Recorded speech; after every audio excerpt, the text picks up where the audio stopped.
ঠিক এর আগের ভিডিওতেই আপনাদেরকে বলেছি বর বাজার থেকে কিছু কই মাছ এনেছিল, তো আগের দিন সেই মাছগুলোকে আমি ফুলকপি আর পেঁপে দিয়ে রান্না করেছিলাম। তো আজকে ভাবছি তেল কই বানাবো, সেই জন্য মাছগুলোকে সর্ষের তেল আর নুন হলুদ দিয়ে ভালো করে মাখিয়ে রেখেছি। এদিকে একটা মশলা বানানোর জন্য আদা, শুকনো লঙ্কা, এলাচ আর মৌরি দিয়ে খুব ভালো করে বেটে নেবো।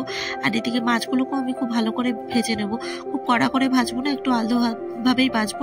তারপরে এই তেলেই মাছগুলোকে আমি রান্না করব। তার জন্য কালো জিরে তেলের ফোড়ন দিয়ে তার মধ্যে বাটা পেঁয়াজ বা খুব মিহি করে কুচিয়ে রাখা পেঁয়াজ আর টমেটো বাটা বা টমেটো কুচিয়ে দিয়ে খুব ভালো করে এটাকে কষিয়ে নিয়ে তারপরে এর মধ্যে দিয়ে দেবো বেটে রাখা মশলাটা। তার মধ্যে সেই মশলাটা খুব ভালো করে কষানো হয়ে গেলে নুন, হলুদ, জিরের গুঁড়ো, ধনের গুঁড়ো দিয়ে আবারও ভালো করে কষিয়ে নিয়ে তার মধ্যে জল ঢেলে দেবো। তারপরে ঝোলটা ফুটে উঠলেই তার মধ্যে মাছগুলো দিয়ে ফুটিয়ে নেবো আর তার উপরে ছড়িয়ে দেবো ধনেপাতা।